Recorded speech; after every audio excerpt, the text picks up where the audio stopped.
పద్మనాభం మర్యాదతో పాటు విశ్వసనీయత ఆయన నరనరాన రక్తంలోనే ఉంది. కాపు జాతి కోసం నిలబడే వ్యక్తిత్వంలో ఆయనకు ఆయనే సాటి. ముద్రగడ పద్మనాభం అనగానే కాపు కులానికి చెందిన వ్యక్తిగానే చూస్తారు కాని ఆయనలో జాతి పరిరక్షణ అనేది ప్రధానమైన అంశం. ఓ వర్గానికి అన్యాయం చేసి కాపు జాతిని నిలబెట్టాలనే దురుద్దేశం అతనిలో అస్సలు కనబడదు. అన్ని కులాలు బాగుండాలి, అందులో కాపు కులం మరింత బాగుండాలనే తత్వమే ముద్రగడ పద్మనాభంను ఈ స్థాయికి తీసుకొచ్చింది. నాటి ఎన్టీఆర్ నుంచి నేటి సీఎం జగన్ వరకు ఇదే పంథా కొనసాగిస్తున్న గొప్ప వ్యక్తిత్వం ఉన్న వ్యక్తి ముద్రగడ పద్మనాభం. తెలుగుదేశం పార్టీలో ఉంటూ మంత్రి పదవికి రాజీనామా చేశారు. స్వప్రయోజనాలు పక్కన పెట్టి కాపు ఉద్యమం కోసం పదవులు త్యాగం చేశారు. కాపు ఉద్యమ సమయంలో చంద్రబాబు కావాలనే ముద్రగడ ఆయన కుటుంబ సభ్యులను పోలీసులతో అరెస్టు చేయించి తీవ్రంగా అవమానించారు.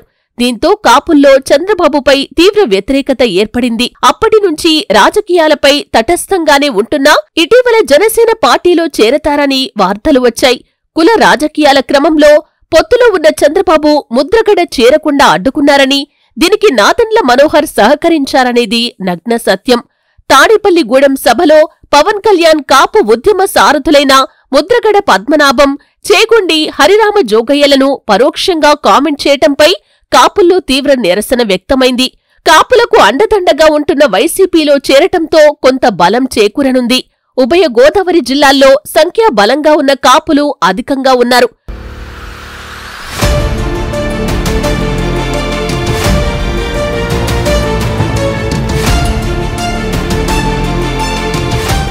ఉమ్మడి గోదావరి జిల్లాలో 34 స్థానాల్లో కాపుల ప్రాబల్యం ఎక్కువగా ఉంది. పద్మనాభం చేరికతో వైఎస్సార్ కాంగ్రెస్ పార్టీ బలం మరింత పెరగనుంది. పార్టీ పెట్టినప్పట్నుంచి జగన్ కాపులకు వెన్నుతన్నుగా ఉంటూ వస్తున్నారు. పాదయాత్ర సమయంలోనే కాపులకు రిజర్వేషన్ ఇవ్వటం సాంకేతికంగా సాధ్యం కాదని తేల్చి చెప్పారు.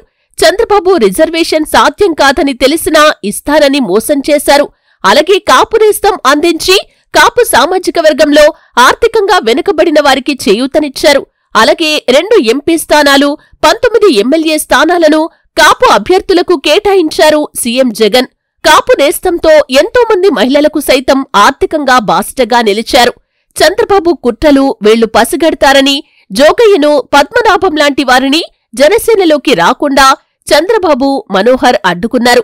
ఇప్పుడు పద్మనాభం వైసీపీలో చేరికతో కాపుల ఓట్లు జనసేన వైపు మళ్లకుండా ముద్రగడ అడ్డుకునే అవకాశముంది. అప్పట్లో దాసరి నారాయణరావును కాపు కులం ఎంతో ఓన్ చేసుకుంది. కాంగ్రెస్ పార్టీలోనే పుట్టి కాపుల కోసం తన వంతు కృషి చేశారు దాసరి నారాయణరావు. టీడీపీ ఎప్పటికీ కాపులకు న్యాయం చేయదని, చేసే ఉద్దేశం లేదని పలు సందర్భాల్లో స్పష్టం చేశారు. దాసరి నారాయణరావు తర్వాత ఆ స్థాయిలో ముద్రగడ పద్మనాభం కాపు జాతి కోసం పోరాటం చేస్తున్నారు అనటంలో ఎటువంటి సందేహం లేదు. అప్పట్లో ముద్రగడను చంద్రబాబు హింసించిన సమయంలోనూ దాసరి నారాయణరావు అండగా ఉన్న విషయం తెలిసిందే. మెగాస్టార్ చిరంజీవి సైతం ముద్రగడ అభిమాని అనటంలో సందేహం లేదు. ఎందుకంటే మెగాస్టార్ సైతం ముద్రగడపై రాజకీయ కక్షకు వ్యతిరేకంగా గళం విప్పినవారే కదా.